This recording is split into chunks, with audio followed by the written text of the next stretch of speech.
with defensive coordinator, outside linebackers coach Tim Tibesar. Tim, an exciting time, the early signing period, and we've got a lot of guys to get to. So let's just begin. We're going to go in alphabetical order, and that means Alex Austin is up first, a cornerback, 6'1", 185, out of one of the best high school programs in America in Long Beach Poly. Tell us what you know about Alex and how excited you are to have him in the program. Well, we're thrilled to have Alex. He's a big, tall, long athlete that we started recruiting during his junior year, and he was playing cornerback for them.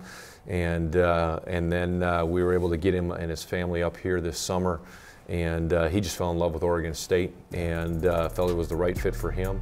And so we're thrilled to have Alex coming in. And then, yeah, I mean, he had a great senior year and was really able to contribute not only on defense, but they ended up struggling a little bit early on offense. And so he went to the coach and said, "Coach, I'll do whatever you need me to do," and ended up playing some wide receiver and punt returner and kick returner, and ended up being their offensive MVP in addition to being, you know, I mean, an all-time performer on defense as well.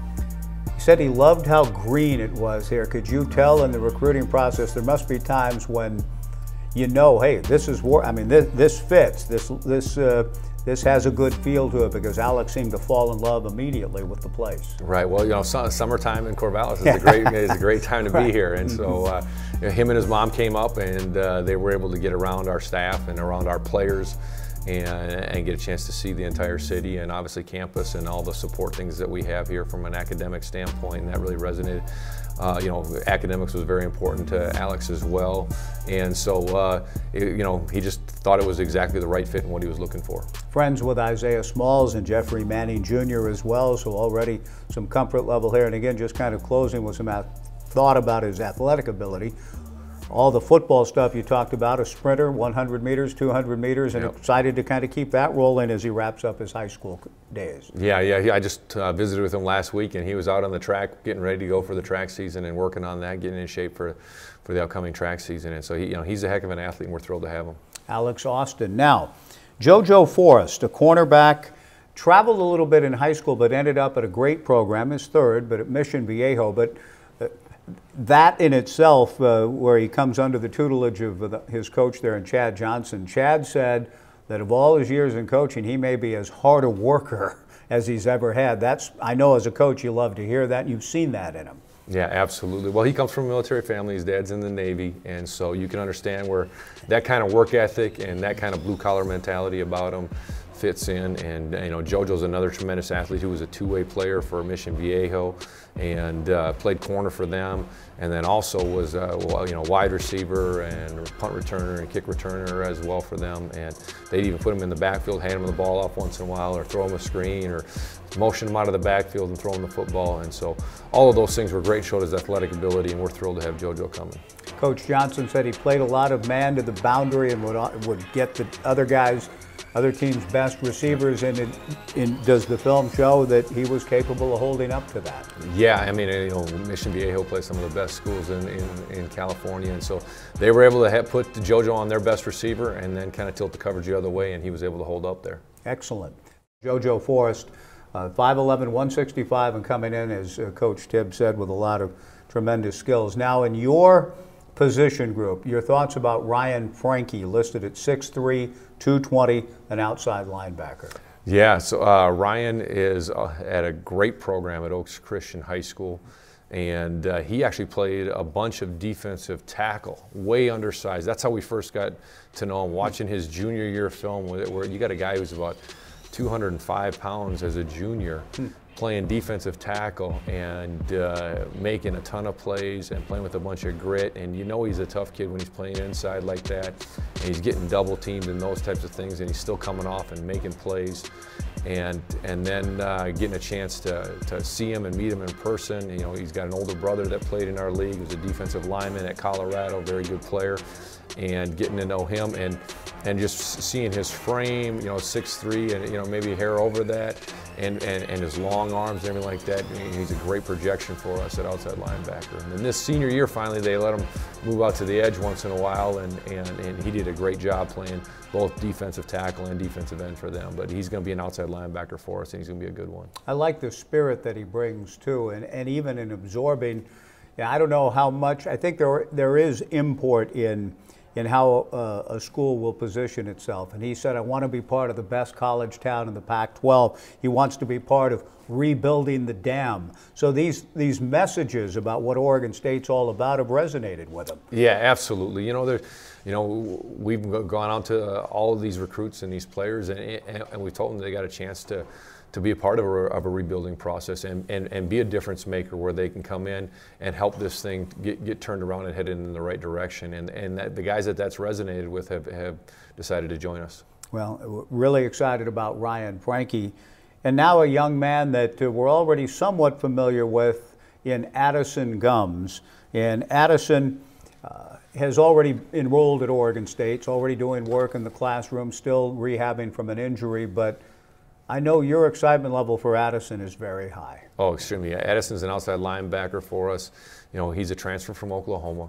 He got enrolled this fall in the fall quarter, and he had been a true freshman in 2017 at Oklahoma and was a regular contributor for him as a true freshman, and then suffered a knee injury in fall camp and decided he wanted to move back to the West Coast and do his rehab and go to school someplace a little bit closer. And we were fortunate with some of the members of our staff were familiar with him and his family, and then he did a little research on us and our defense and the success that we've had with some of the outside backers where I've been and coached them, and so we're thrilled to have Addison come in. He brings a physicality and a size to our outside backer room which we don't have. I mean, he's close to 6'4", he's 245, 250 pounds, and he's got some great pass rush skills, and we're looking forward to getting him healthy and getting him out there on the field. And the thing you mentioned, Coach, about doing some work on his own to kind of what's a good place for me. He is a West Coast guy out of a good prep school in Stellar Prep in Northern California, but he looked at what you have done, and you said you have 5 different guys playing in the NFL that you coached at the outside linebacker position at Wisconsin.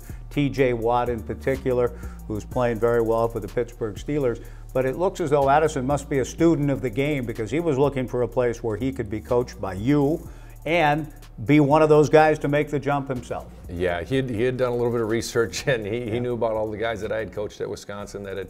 I had 5 guys that went to the NFL in the 3 years I was there, and he knew about a bunch of those guys, and he wanted to play in the same kind of system because that's, I think, what fits his skill set. And what if you get a guy who can be this kind of difference maker there that you haven't had quite yet? Now here he is. How do you envision him playing in your system? Well, yeah, he's gonna.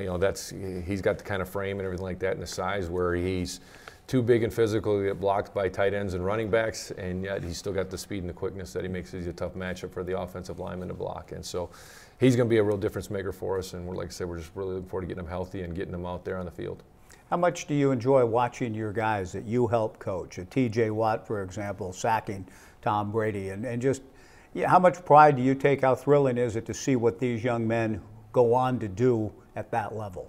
Yeah, it's always fun to have your former players go on and achieve success, especially in the National Football League, and to see them fulfilling their childhood dreams. And so that's very rewarding as a coach. Final thing on Addison, the rehab process. Do you expect him to begin to get slowly back into things a little bit in the spring, but be maybe fully cleared by the fall? Yeah, he won't be fully cleared for spring practice, but he'll be able to get out there and do some of the drill work and stuff like that during the winter OTAs, and then even during spring practice, maybe do some individuals and stuff like that, and we'll have to limit his contact as he continues to rehab from his knee surgery. But we fully expect him to be fully healed and ready to go for fall camp. Excellent.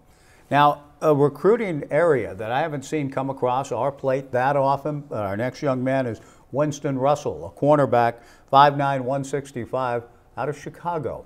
And he's going to enroll in January and come out here and get going in his life out west. Tell me what you know about a young man coming to us from the Windy City. It's not a place I've written down often in my 21 years here, Chicago, Illinois, as a hometown. So tell us about Winston. Well, yeah, I've known Winston since his sophomore year, actually, because Chicago was a recruiting area of mine when I was at the University of Wisconsin, and we offered Winston at Wisconsin. off of his sophomore tape. And so I've been very familiar with him, and he was at De La Salle High School at the time. And then his junior and senior year played at Homewood Flossmoor, a suburb of Chicago. And he's an excellent football player. You know, he's really excited to get here in January and get rolling with his college career and get a jump start on it like a lot of these guys are nowadays. And but he plays for a great program that wins a lot of games and usually goes very far into the Illinois playoffs. And he's one of the best players on their football team. That's excellent. And number 30 in the entire state, according to one recruiting service, a very fertile state. He also appreciated, he said, the academic support and the career planning, and those aspects sound important to him. He's enrolling in January. But for you as a coach, Tim, when you see that, you recruit to that. I mean, that's not just lip service. These are important factors for you in sharing the message at Oregon For State. sure. You know, we want young men who understand and recognize the importance of a college degree. And if they're willing to work hard at it and understand that it's important to them and their future, then we're going to be able to give them the support that they need to be successful and leave with their degree. You know, shame on us and shame on them if they come here for a 4 or 5 year period and don't leave with their degree. Final thing, Tim, on the big picture overall. The numbers that we've looked at, very heavy in this signing period on defense. And just what are your thoughts about big picture, not just the 5 we've talked about here, but some of the other people that you're excited about to bring into this program? Yeah, we really are excited about the defensive signees that we have coming in this class. And I think that, you know, that we've got 3 corners coming in, which will help bolster our depth in the secondary. You know, we've got some outside and inside linebackers, which are going to be able to have guys that can compete right away for playing time. And then obviously some much needed upgrades on the defensive line that we can add, the guys that are in a position to compete right away for playing time. And so, you know, all of those things are continuing to make us better, and it's going to be a process. We're going to continue to compete and improve every single week and get better going into the 2019 season.